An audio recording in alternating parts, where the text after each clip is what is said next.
وعلى آلك وأصحابك يا حبيب الله الصلاة والسلام عليك يا نبي الله وعلى آلك وأصحابك يا نور الله نبيت سنة الاعتکاف. پیارے پیارے اسلامی بھائیوں اور مدنی چینل کے ناظرین، آج ہم اسپین کے شہر ویلنسیا میں موجود ہیں. سنتوں پر اجتماع کا سلسلہ ہے. رب کریم ہم سب کا جمع ہونا اپنی بارگاہ میں قبول فرمائے. اور سبحان اللہ، جمعرات کی رات ہے اور یہ رات بڑی مبارک رات ہے. الحمدللہ دعوت اسلامی کے دنیا بھر میں ویکلی اجتماع جو ہوتے ہیں وہ بھی شب جمعہ ہوتے ہیں، اور جمعرات کو درود پاک پڑھنے کی بھی تعداد ہے. ویسے تو روزانہ ہی درود پاک پڑھیں اس کی بڑی فضیلت ہے، مگر میرے آقا مدینے والے مصطفیٰ صلی اللہ علیہ وسلم کا فرمان عالی شان ہے، جس کا مضمون ہے کہ جمعرات کی رات جب آتی ہے تو اللہ عز و جل کے کچھ فرشتے دنیا میں یعنی زمین پر تشریف لاتے ہیں، جن کے ہاتھوں میں سونے کے کاغذ اور چاندی کے قلم ہوتے ہیں، اور وہ جمعرات کی رات جو درود پڑھتے ہیں اس کے نام اس میں لکھتے ہیں. آپ ذرا غور کیجئے کہ اسپیشل ارینجمنٹ ہوتا ہے جمعرات کی رات درود پڑھنے والوں کے لیے. پھر جو جمعے کا دن آ جاتا ہے، سبحان اللہ، مدینے والے مصطفیٰ صلی اللہ علیہ وسلم کا فرمان جس کا مضمون کہ جو کوئی شخص جمعہ کے دن 200 بار درود پاک پڑھے اس کے 200 برس کے گناہ معاف کر دیے جائیں. اس کا مطلب کیا ہوا کہ درود پاک سبحان اللہ پڑھتے جائیں اور اللہ کی رحمتیں لوٹتے جائیں. اللہ اکبر. اللہ کرے کہ فضول کاموں سے بچ کر اور دیگر فضول مصروفیات لوگوں کی ہوتی ہیں اس سے بچ کر زیادہ سے زیادہ کثرت سے ہم درود پاک پڑھنے والے بن جائیں. آئیے مل کر محبت کے ساتھ درود پاک پڑھ لیں. صلو علی الحبیب صلی اللہ تعالی علی محمد صلی اللہ علیہ وسلم. آج جس موضوع پر میں نے چند مدنی پھول پیش کرنے ہیں وہ ہمارے معاشرے میں ایک ایسا پرابلم ہے، ایک ایسی یوں سمجھیے کہ اسلام کا حسن ہے جس کو ہم بھلا بیٹھے ہیں، جس کی وجہ سے لوگ بڑی تیزی سے مسلمان ہو رہے تھے. ایسا لگتا ہے کہ اب مسلمانوں میں آہستہ آہستہ وہ اچھی عادت، وہ اسلام کا حسن جو ہے وہ کم ہوتا جا رہا ہے. وہ کیا ہے میں آپ کو ضرور عرض کروں گا، لیکن پہلے میں آپ کو ایک حدیث پاک سناتا ہوں. ایکچولی یہ حدیث پاک یہ جو واقعہ ہے ایک بزرگ کا واقعہ آپ کو سناتا ہوں، پھر انشاءاللہ حدیث سناؤں گا. حضرت سیدنا شیخ ابو الحسن انطاکی رحمۃ اللہ تعالی، ان کے پاس ایک بار بہت سے مہمان تشریف لائے. رات جب کھانے کا وقت آیا تو مہمان زیادہ تھے، روٹیاں کم تھیں، تو انہوں نے کیا کیا کہ روٹیوں کے ٹکڑے تو دسترخوان پر ڈال دیے اور وہاں سے چراغ کو اٹھا دیا، اندھیرا کر دیا. آج کے دور میں تو لائٹس وغیرہ ہوتی ہیں، پہلے چراغ ہوتے تھے، تو دسترخوان پر روٹی ڈال کر چراغ اٹھا لیا اور سارے مہمان اندھیرے میں بیٹھ گئے. تو حضرت ابو الحسن انطاکی رحمۃ اللہ تعالی علیہ، تاکہ کسی کو یہ پتہ نہ چلے کہ روٹیاں کم ہیں، جس کے حصے میں جو آئے وہ کھائے. جب آپ کو اندازہ ہوا کہ اب سب نے کھا لیا ہوگا تو آپ چراغ لے کر آئے. جب چراغ لائے تو آپ کو پتہ کیا ہوا تھا کہ اس دسترخوان پر جتنے روٹی کے ٹکڑے تھے وہ سارے ہی موجود تھے. کسی نے بھی اس لیے نہیں کھایا کہ میں ہاتھ روک لوں میرا دوسرا بھائی کھانا کھا. سب لوگوں کا ذہن یہ تھا، جب انہوں نے دسترخوان پر روٹی کے ٹکڑے تھوڑے دیکھے نا تو سمجھ گئے کہ کھانا تھوڑا ہے، بندے زیادہ ہیں، تو میں نہیں کھاتا، میرا دوسرا بھائی کھانا کھا لے. ایکچولی یہ اسلام ہے، یہ ہمارا دین ہے کہ ہمیں دوسروں کا بھلا سوچنا ہے، ہمیں مسلمانوں کی خیر خواہی سوچنی ہے. اور سبحان اللہ یہ جو ایثار ہے نا، اللہ اکبر، یہ اتنی بڑی نیکی ہے. ہم نارملی اس کو سمجھتے نہیں ہیں، لیکن ایثار کی فضیلت سنیے گا. حدیث پاک میں آتا ہے، میرے آقا علیہ السلام نے فرمایا جو شخص کسی چیز کی خواہش رکھتا، آپ کو کسی چیز کی تمنا ہے اور اس خواہش کو روک کر اپنے اوپر دوسرے کو ترجیح دے دے، اللہ عز و جل اس کی بخشش فرما دیتا. اچھا اب اس میں نبی پاک علیہ السلام نے اس حدیث میں کوئی کیٹیگری بیان نہیں کی، کوئی پیرامیٹر بیان نہیں کیا کہ 1,00,000 روپے کی چیز کسی کو دے گا تب جنت ملے گی. کوئی بھی چیز ہو، خواہش رکھتا ہے مگر وہی چیز دوسرے کو ترجیح دے دے، اپنی خواہش کو روک لے تو اللہ کریم جو ہے اس کی بخشش فرما دیتا ہے. اب ہم ذرا غور کریں نا کہ اگر ہم اس کو عمل کرنا چاہیں تو روزانہ کر سکتے ہیں. مثال کے طور پر آپ مسجد میں آئے، ٹھیک ہے، ہو سکتا ہے آپ کو کولر لگا ہوا پانی کا، آپ پانی پینے گئے، آپ نے دیکھا پیچھے بھی ایک بھائی کھڑے ہیں، ان کو پانی پینا ہے، آپ کو بھی پینا ہے، آپ نے گلاس بھرا پانی انہیں پیش کر دیا.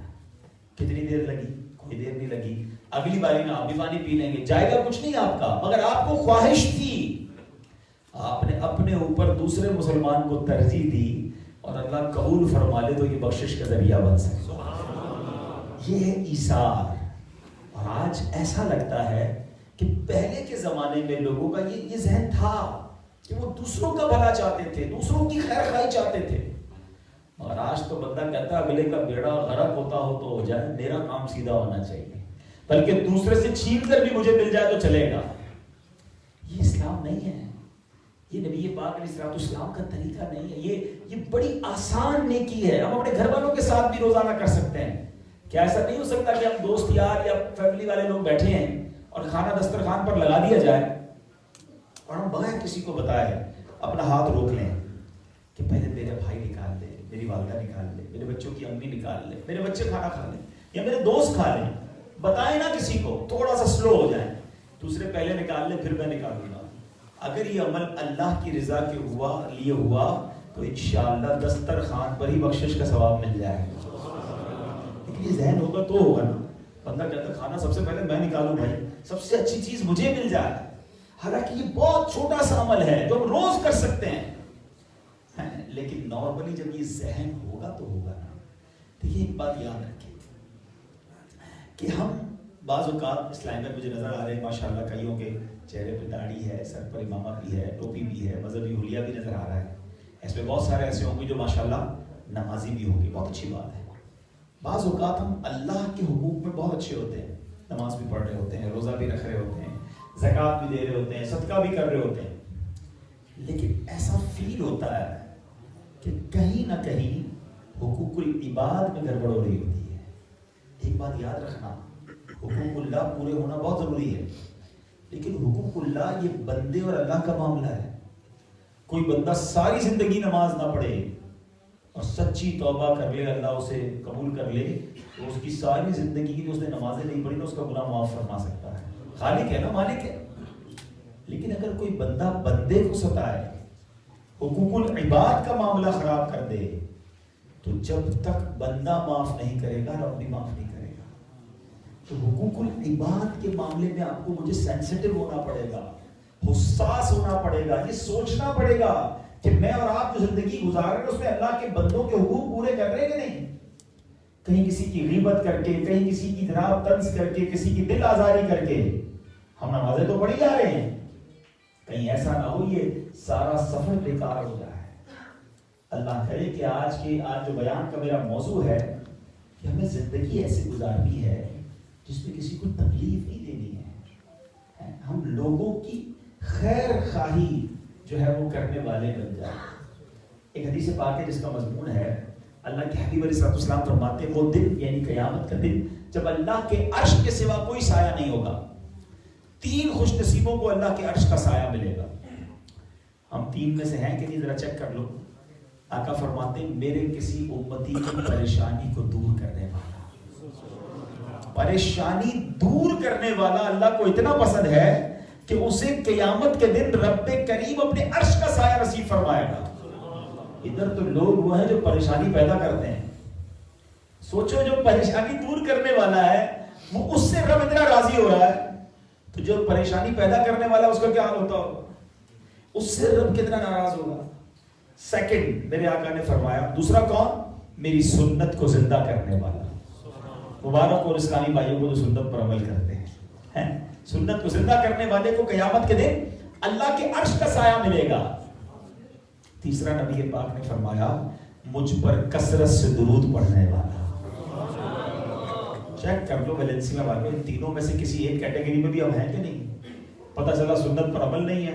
پریشانی دور کرنے کا تو الگ بات ہے، پریشانی کر رہے ہیں لوگوں کو اور درود بھی نہیں پڑھ رہے، تو پھر قیامت کے دن کیا کرو گے؟ اللہ کرے کہ ہم لوگوں کی پریشانی حل کرنے والے بنے. میں دنیا کے کئی ملکوں میں گیا ہوں اور میں نے کئی ملکوں میں ایک کردار دیکھا ہے. کچھ لوگ ہوتے ہیں ماشاءاللہ، مجھے بڑا پیار آتا ہے ان پر کہ وہ کسی بھی ملک میں ہوتے ہیں نا تو وہ لوگوں کا مسئلہ حل کر رہے ہوتے ہیں. لوگ ان کے پاس جا رہے ہوتے ہیں، کوئی اپنے ویزے کا مشورہ کر رہا ہوتا ہے، کوئی اپنے ڈاکیومنٹس کا مسئلہ کر رہا ہوتا ہے، کوئی جاب کی بات کر رہا ہوتا ہے. وہ سب کو گائیڈ کرتے ہیں، سب کی ہیلپ کرتے ہیں، لوگ ان کی طرف رجوع کرتے ہیں. یہ بڑے لکی ہوتے ہیں.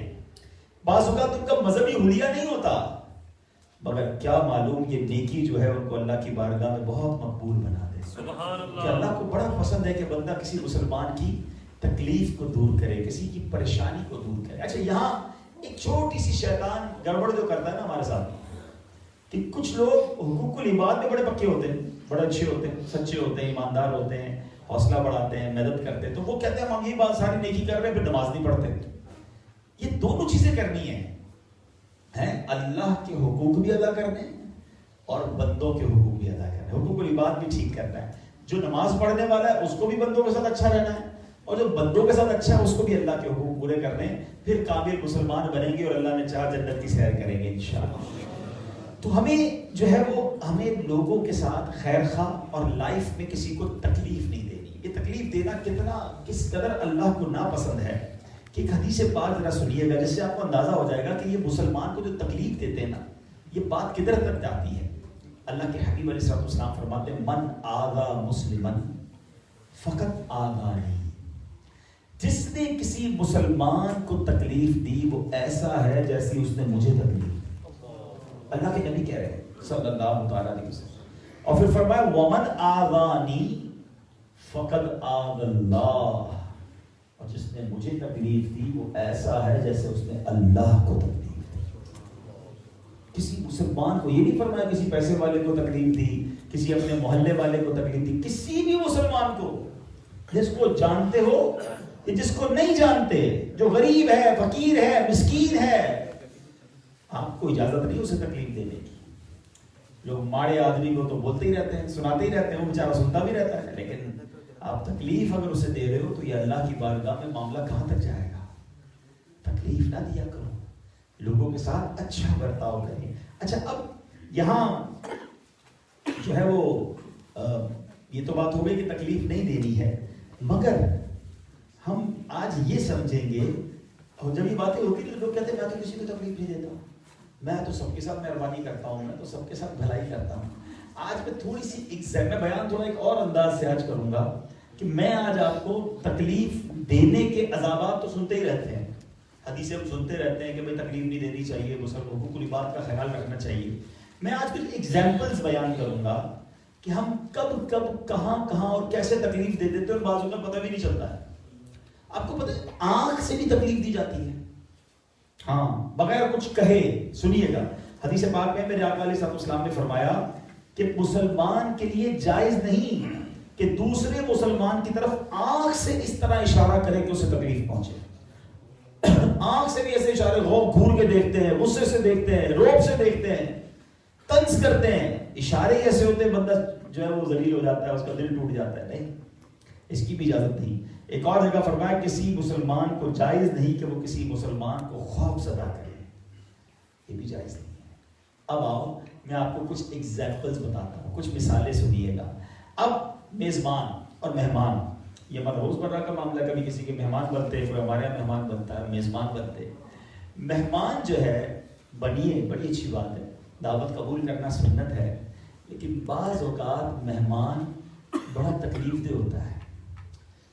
کسی کے گھر گئے اور وہاں گئے اور جاتے ہی گھر پہ سوالات شروع ہو گئے.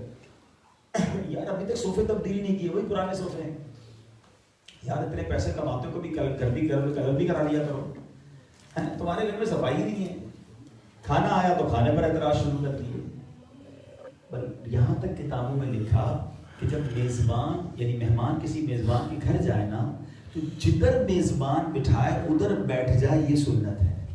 اس کرسی پہ بیٹھے ادھر ہی جا کے بیٹھے، یہ سنت. یہ نہ کہ میں ادھر بیٹھوں گا، کیا پتا ادھر بیٹھنے سے اس کے گھر میں بے پردگی ہو رہی ہو. وہ جہاں بٹھا رہا ہے ادھر بیٹھیں گے. آپ کو جو کھانا پیش کیا جائے چپ چاپ کھا لیں، پسند نہیں ہے تو کچھ نہ کہیں. ادھر بعض اوقات فرمائشی پروگرام چل رہا ہوتا ہے، مجھے یہ کھانا ہے، میں تو یہ نہیں کھاتا، وہ ذرا لے آؤ. اب وہ نہیں ہوتا تو شرمندہ ہوتا ہے. تو مہمان میزبان کے لیے تکلیف کا باعث نہ بنے. ہمیں وہاں جا کر سلام کرنا چاہیے، دعا دے کر واپس آنا چاہیے. مگر یہاں تو آج بعض اوقات بڑے جناب بندہ کہتا ہے میں نے مہمان بلایا کہ انسپیکٹر بلایا، فریج کی بات کیوں خراب ہے، پلستر کیوں اتر رہا ہے، باتھ روم ادھر کیوں بنایا، یہ والا کلر کروانا چاہیے تھا، یار تمہارا پلنگ بھی ابھی تک ویسا ہی ہے. میں نے آپ کو دعوت دی ہے اپنے گھر کی انسپیکشن کے لیے، تو کیوں بلایا؟ تو مہمان فالتو اور فضول سوالات نہ کرے کہ جس سے اس کو تکلیف پہنچے. نبی کے پاک علیہ السلام کی کیا خوبصورت عادت تھی. بخاری شریف کی حدیث ہے کہ میرے آقا نے کبھی کسی کھانے کو ایسے نہیں لگایا، یعنی برا نہیں کہا. خواہش ہوتی تو کھا لیتے اور اگر ناپسند فرماتے تو چھوڑ دیتے بس. اچھا اب یہاں ایک اور بڑا مسئلہ، ایک تو تکلیف پہنچانا، دوسرا ہمیں بعض اوقات بولنے کی احتیاطیں تو پتہ نہیں. اس پہ بعض اوقات یہ ہوتا ہے کہ میزبان بڑے عجیب عجیب سوال کرتا ہے. کسی کے گھر پہ رات رکے اور سنائے آرام کیسا ہوا. صبح اٹھتے ہی پہلا سوال آرام کیسا، نیند وغیرہ آئی کہ نہیں آئی. اب کیا پتا کہ مہمان بیچارہ سفر کر کے آیا، اس کو نئی جگہ پر نیند نہیں آتی بعض اوقات. اب وہ کیسے کہے کہ مجھے آپ کے بستر پر نیند نہیں آئی، ساری رات کروٹیں بدلتا رہا، مجھے نہیں جناب بہت اچھا آرام ہوا. یا تو اس نے جھوٹ بولا یا تو اس نے جھوٹ بولا. جیسے ہی کھانا کھایا، کھانا کھانے کے بعد وہ سوال ہوگا کھانا کیسا لگا ہمارے گھر کا. یہ نہیں کرنے چاہیے سوال. ہمیں ایسے سوالات سے بھی بچنا ہے جس سے سامنے والا جھوٹ میں مبتلا ہو جائے. اب اچھا وہ بھی کہتا ہے بالکل بہت پسند آیا، حالانکہ اس کو چاول کھانا پسند ہی نہیں ہے، لیکن اب چاول بن گیا پھر بھی کھا کے کہہ رہا ہے بہت پسند آیا، تو گناہ گار ہو گیا نا. ایسے سوال بھی نہ کریں کہ جس سے سامنے والے کو جھوٹ بولنے کا موقع ملے. اور جھوٹ بولنا پھر بھی نہیں چاہیے. وہ کہہ الحمدللہ علی کل حال، اللہ کا بہت شکر ہے، یہ کہہ دیں. یہ نہ کہ مجھے پسند بہت آیا. جھوٹ نہ، زبان سے جھوٹ تو نہ نکالے نا. اب ہم جیسے ٹریول کرتے ہیں، ہمارے ساتھ ایک سوال لازم اور ملزوم ہے. جیسے ہی ایئرپورٹ سے باہر آئے پہلا سوال ہے اور سنائیں سفر کیسا رہا، کوئی تکلیف تو نہیں ہوئی. وہ بھائی سفر تکلیف کے ساتھ ہی ہوتا ہے، کوئی نہ کوئی پرابلم ہوتا ہی ہے. بندہ رات کا جاگا ہوا ہے، ٹریول کر رہا ہے. اب کیسے کہیں کہ نہیں جناب بہت تھکاوٹ بھی ہوئی تو تکلیف بھی ہوئی، بندہ فوراً کہتا ہے نہیں جناب بالکل مزے سے سفر ہو گیا. تو یہ ہمیں غور کرنا ہوگا کہ ہمارے سوالات اور ہماری گفتگو میں کہیں جھوٹ کی آمیزش تو نہیں. بولنے میں، سوال کرنے میں بھی ہمیں یہ احتیاطیں کرنی چاہیے. تو نہ مہمان کو تکلیف دینی چاہیے، نہ میزبان کو تکلیف دینی چاہیے. ہمیں محبتوں اور پیار کے ساتھ رہنا چاہیے. اب ہماری چونکہ عادت سی بن گئی ہے، توجہ نہیں رہتی. اب عیادت بہت اچھی تھی، بہت اچھا ثواب کا کام ہے. کسی مریض کی عیادت کرنا سنت بھی ہے اور نیکی بھی ہے. لیکن اس عیادت میں بھی بعض اوقات بڑے مسائل ہوتے ہیں. اب کوئی کسی مریض کی عیادت کرنے گیا، جاتے ہی پہلا سوال کیا ہو گیا آپ کو. اب وہ بیچارہ صبح سے 10 بندوں کو بتا چکا ہے کہ اسے کیا ہوا ہے. اچھا کیسے ہوا، اب وہ بتاؤ اس کو. کہ آپ ڈاکٹر لگے ہوئے ہیں، اچھا دوائی کون سی کھا رہے ہو. اب وہ مریض بیچارہ دوائی بھی بتا رہا ہے، حالانکہ نہ اس کو دوائی کا نام پتا ہے جو پوچھ رہا ہے، نہ اس نے کبھی MBBS کیا ہے، لیکن سوال ایسے کرے گا جیسے جناب سرجن لگا ہوا ہے. اچھا پھر بعض اوقات ایک اور بڑی مسٹیک کرتے ہیں کہ مریض کو دیکھ کر ایسا چہرہ بناتے ہیں او ہو آپ تو بڑے بیمار لگ رہے ہیں. چلو بندہ تھوڑا بیمار تھا اور بڑا بیمار ہو جائے گا، میں تو لگتا ہے دنیا سے ہی جانے والا ہوں. اچھا یا تو یہ کرتے ہیں یا کہتے تمہیں تو کچھ بھی نہیں ہوا یار، خیر ہے بالکل ٹھیک ہو. بالکل ٹھیک ہے تو ہاسپٹل میں کیوں پڑا گیا. یعنی ہمیں بولتے وقت یہ احساس نہیں ہوتا کہ ہمیں کن جملوں کے ساتھ گفتگو کرنی ہے. اچھا مریض کو بعض اوقات تنہائی چاہیے ہوتی ہے، تھوڑی دیر کے لیے جائیں، بات چیت کریں، پھر چلے جائیں، اسے آرام کرنے دیں. بعض اوقات اسے کپڑے چینج کرنے ہوتے ہیں، واش روم جانا ہوتا ہے، دوائی پینی ہوتی. لیکن کچھ لوگ ہیں جو باتیں ہی کیے جا رہے ہیں، کھڑے ہی نہیں ہوتے. ایک بزرگ کے بارے میں آیا کہ ان کے پاس کوئی عیادت کے لیے لوگ گئے، وہ بیمار تھے تو کافی لوگ آ رہے تھے نا. تو ان لوگوں نے خود کھڑے نہیں ہو رہے اور حضرت سے کہہ رہے حضرت بہت سارے لوگ آ رہے ہیں، اگر آپ اجازت دیں تو ہم کنڈی لگا دیں. تو بزرگ نے بڑا پیارا جملہ کہا ایسا کرو باہر جا کے کنڈی لگا دو، یعنی تم بھی جاؤ بھائی مجھے آرام کرنے دو. تو ہمیں مریض کی جو عیادت ہے اس میں بھی ہمیں خیال یہ رکھنا ہے کہ ہم اس کو تکلیف نہ پہنچائیں، دعائیں دیں، اچھے حوصلہ. اچھا مریض بھی الٹے جواب دے رہا ہوتا ہے. وہی والی بات ہے، ہماری تربیت نہیں ہے گفتگو کی. ہمیں جملہ کہتے ہوئے خیال ہی نہیں آتا یہ سچ ہے یا جھوٹ ہے. اب مریض کو پوچھو کیا حال ہے، کہتا بالکل ٹھیک ہوں. بالکل ٹھیک ہے تو ڈرپ کیوں لگی ہوئی آپ کو. ہمیں یہ سوچنا ہے کہ میں جو جملہ کہہ رہا ہوں اس میں کوئی جھوٹ کی آمیزش تو نہیں. تو ہمیں کسی بھی معاملے پہ کسی مسلمان کو تکلیف نہیں دینی چاہیے. اچھا اب چلتے ہیں. حالانکہ مریض کی عیادت کے بارے میں سن لیں کہ مریض کی عیادت کرنا سنت ہے, اور عیادت کو جائے اور مرض کی سختی دیکھے, لگتا ہے کہ یار یہ واقعی سیریس ہے, پھر بھی مریض کے سامنے یہ ظاہر نہ کرے کہ تمہاری حالت بہت خراب ہے, ورنہ وہ اور مایوس ہو جائے گا. اس سے ایسی باتیں کرنی چاہیے جو اس کے دل کو بھلی معلوم ہو, اس کی مزاج پرسی کرنی چاہیے. اچھا اسی طرح اب ایک اور بڑا جو تکلیف کا باعث بنتے ہیں, حدیث پاک میں آتا ہے کہ روایتوں میں آیا پیارے آقا علیہ السلام نے فرمایا جس نے اپنے بھائی کا خط بغیر اس کی اجازت کے دیکھا اس نے جہنم میں دیکھا. اچھا اب خطوں کا معاملہ تو رہا نہیں ہے, موبائل کا معاملہ ہے. ادھر بندہ ادھر ہوا, اس کا موبائل اٹھا لیا, اس کے میسج پڑھنے کی نیت ہوتی ہے. اچھا بندہ بیٹھ کے کوئی میسج کر رہا ہے, برابر والا جھک جھک کے دیکھ رہا ہوں کیا کر رہا ہے, وہ اپنی فیملی کا میسج بات کر رہا ہے, کوئی ضروری کام کر رہا ہے. آپ کیوں کسی کی پرائیویسی میں دخل دے رہے ہیں؟ آپ نے سنا کہ جس نے کسی کا بغیر اجازت خط دیکھا اس نے ایسا ہے جیسے جہنم میں دیکھا. تو آج کے دور میں ہمیں لوگوں کی پرائیویسی میں دخل نہیں دینا چاہیے. موبائل کو رکھ کر بھول گیا تو ہمیں اجازت نہیں کہ ہم اس کا موبائل نکالیں اور اس کی فوٹوز دیکھنا شروع کر دیں, اس کے میسیجز پڑھنا شروع کر دیں. یہ دوستوں میں ہوتا ہے, ایسا نہ کریں. یہ وہ چیزیں ہیں جو مسلمان کے دل میں تکلیف بھی پہنچاتی ہیں اور ہمیں گناہ گار بھی کر دیتی ہیں. اب ایک اور بڑی چیز جو تکلیف نارملی دی جاتی ہے, مجھے تو نہیں پتا آپ لوگ یہاں آپ کے پڑوسی مسلمان وغیرہ ہوتے ہیں کہ نہیں, بہرحال غیر مسلم پڑوسی کو بھی تکلیف دینے کی تو اجازت نہیں ہے. حالانکہ نبی پاک علیہ السلام کا فرمان جو اللہ اور قیامت کے دن پر ایمان رکھتا ہے وہ اپنے پڑوسی کو ہرگز تکلیف نہ دے. مگر آج مسلمان کا مسلمان پڑوسی بھی تکلیف میں ہوتا ہے, بعض اوقات غیر مسلم بھی پڑوسی تکلیف میں ہوتا ہے. حالانکہ ہمارے اسلاف وہ تھے کہ جن کے بارے میں آتا ہے کہ ان کے غیر مسلم پڑوسی ہوتے تھے مگر ان کے اخلاق دیکھ کر کلمہ پڑھ کر مسلمان ہو جاتے تھے. سیدنا مالک بن دینار رحمۃ اللہ تعالی کا واقعہ ہے نا کہ آپ کا ایک آتش پرست پڑوسی تھا, آگ کی پوجا کرتے تھے. وہ اپنے گھر سے گندگی جو ہے حضرت مالک بن دینار کے گھر میں ڈالتا رہتا تھا. آپ پانی ڈالتے تھے, جھاڑو سے صاف کر لیتے. ایک دن ہوا, 2 دن ہوا, 4 دن ہوا. ایک دن وہ آیا اور کہتا ہے حضرت آپ کو میرے اس کچرا ڈالنے سے تکلیف نہیں ہوتی؟ تو انہوں نے کہا کہ تکلیف تو ہوتی ہے مگر پانی ڈال کے دھو لیتا ہوں کیونکہ اللہ نے قرآن میں فرمایا کہ غصہ پینے والے اللہ کے دوست ہیں, معاف کرنے والے اللہ کے دوست ہیں, میں اس لیے یہ کرتا ہوں. اب وہ آتش پرست تھا, اس کا تو ارادہ ہی تھا کہ جھگڑا ہو, مسلمان کو میں تکلیف پہنچاؤں.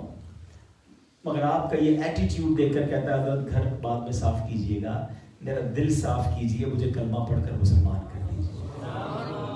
کوئی ایسا ہے ہمارا پڑوسی جو ہمیں دیکھ کر مسلمان ہو جائے؟ غور کیجئے, اسلام ہمیں پڑوسی کے حقوق کا درس دیتا ہے, اور خاص طور پہ جس معاشرے میں آپ لوگ رہتے ہیں جہاں آس پاس غیر مسلمین ہیں وہاں تو ہمیں ایسے رہنا ہے کہ لوگ کہیں یار جس نبی کے امتی ایسے, اس آقا کا عالم کیا ہوگا, ان کے دین کا عالم کیا ہوگا, یہ اتنے با اخلاق ہیں, یہ اتنے خیال رکھنے والے. لیکن ایسا ہے نہیں, بلکہ مجھے کہتے ہوئے مزہ نہیں آ رہا, کئی ملکوں میں یا کئی جگہوں پر مسلمانوں کی وجہ سے اسلام بدنام ہوتا ہے کہ یہ مسلمان ہیں جو غلط کاموں میں ہوتے ہیں, یہ مسلمان ہیں جو ڈرگز کا کام کرتے ہیں, یہ مسلمان ہیں جو فورجری ہے, جھوٹ کہتے ہیں, دھوکہ دیتے ہیں. خود سوچو, ہم ٹھیک کریں, ہماری وجہ سے ہمارے اسلام کا نام خراب ہو. لوگ باتیں کریں کہ یہ مسلمان, اس برے کام میں کون انوالو زیادہ ہے؟ مسلمان. کیسی کتنی بری بات ہے. اللہ کے نبی کو قیامت کے دن کیا منہ دکھائیں گے؟ غور کرنے والی بات ہے. ہم اگر اسلام کا نام روشن نہیں کر سکتے تو کم از کم کوئی ایسا کام تو نہ کرے جس سے ہمارے اسلام پر انگلیاں اٹھیں, ہمارے دین پر انگلیاں اٹھیں. مجھے واقعہ یاد آ گیا, اسی طرح کے غیر مسلموں کے ملک کا واقعہ ہے کہ ایک شخص نے کسی عیسائی کو پیسے دیے اور مسلمان تھا وہ, اور اس مسلمان نے پیسے دیے اور وہ عیسائی جو ہے وہ وقت پڑنے پر پیسے لوٹا ہی نہیں تھا. 1 بار 2 بار 4 بار وہ گیا اس کے پاس, اس نے پیسے نہیں دیے. تو وہ ان کے پادری کے پاس چلا گیا, کہتا ہے آپ کے مذہب کا ایک پیروکار ہے, میرے پیسے نہیں دے رہا. اس پادری نے ایک پرچی لکھ کر دی کہ جا کر اس کو دے دینا. مسلمان گیا, وہ پرچی لے کر اس کو دی, اس نے پرچی پڑھی, فوراً پیسے نکال کر دے دیے. مسلمان نے کہا پیسے تو دے دیے, پہلے یہ بتاؤ پرچی میں کیا لکھا ہے؟ میں اتنے دنوں سے بول رہا ہوں تم دیتے نہیں تھے, پرچی پڑھتے ہی دے دیے. کہتے یہ تو نہیں بتاؤں گا. کہا نہیں تمہیں بتانا پڑے گا. بڑی ضد کی اس نے پرچی اس کے ہاتھ میں پکڑا دی. آپ جانتے اس پرچی میں کیا لکھا تھا؟ اس میں لکھا تھا کہ کیا تو مسلمان ہو گیا جو لوگوں کے پیسے نہیں دے رہا ہے؟ اب بتائیے یہ کتنا بڑا چانٹا ہے. ایسا ہونا نہیں چاہیے.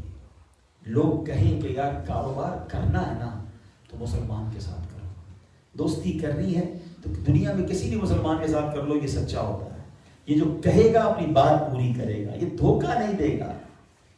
مگر آج حال کیا ہے, مزہ نہیں آ رہا کہنے میں کہ آج ہمارے اپنے مسلمان غیر مسلموں کی دکان سے مال خریدنے میں کمفرٹیبل فیل کرتے ہیں, یا پروڈکٹ بھی ان ملکوں کی لیتے ہیں جو غیر مسلم ملکوں کے. یار یہ جو لکھتے ہیں نا وہی ہوگا, پکا ہی ہوگا.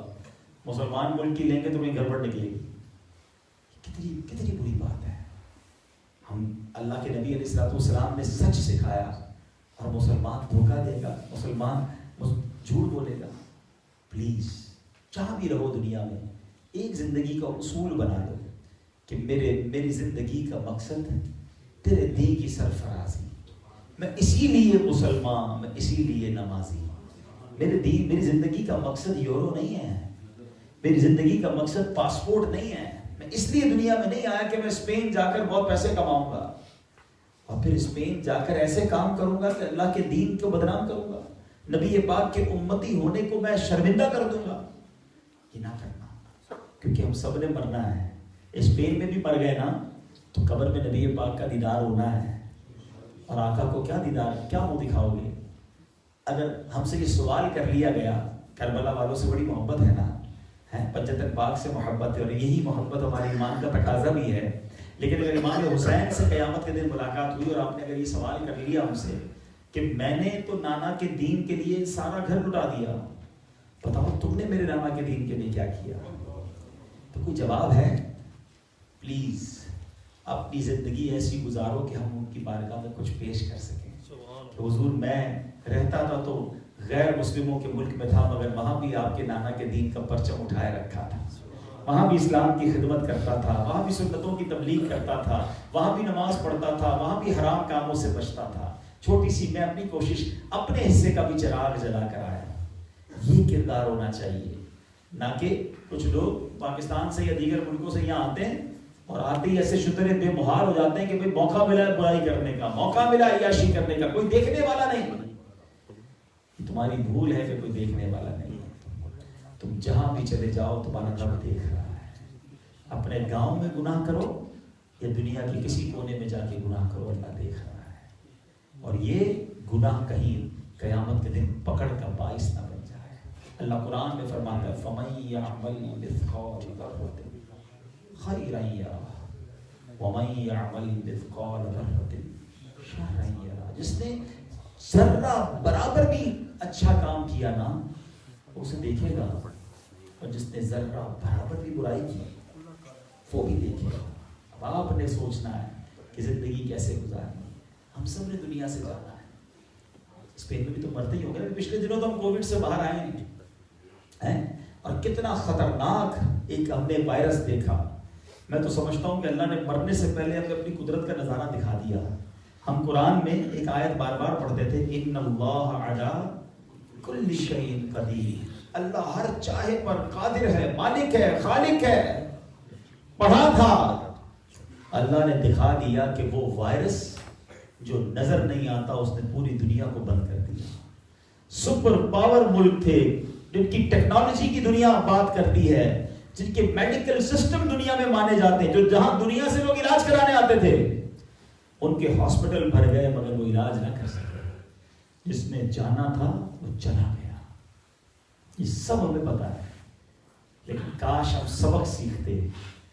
کتنے مجھے بتا رہے تھے ہمارے نگران حسین بھائی کہ ہم 5-6 مہینے تو گھر میں ہی رہے, نکل ہی نہیں سکے. سچ بتاؤ نا اس گھر میں مزہ آ رہا تھا, کتنا کاٹنے کو دوڑ رہا تھا وہ گھر. حالانکہ یہ گھر ہم نے خود بنایا, خود پسند کیا تھا, کلر بھی اپنی پسند کا تھا, بیڈ بھی اپنی پسند کا تھا, اپنے ہاتھ کا بنایا ہوا گھر. اور بعض لوگ تو اپنی فیملی کے ساتھ تھے, دوستوں کے ساتھ تھے, پھر بھی 2-4 مہینے کے بعد وہ گھر برا لگنے لگا. جب اکیلے قبر میں جاؤ گے, جب کوئی ساتھ نہیں ہوگا, اور 1-2 سال کے 2-4 مہینوں کے لیے نہیں, قیامت تک کے لیے رہنا ہے, پھر کیسے رہو گے؟ اگر وہ قبر جنت کا باغ نہ بنی, سانپ اور بچھو آ گئے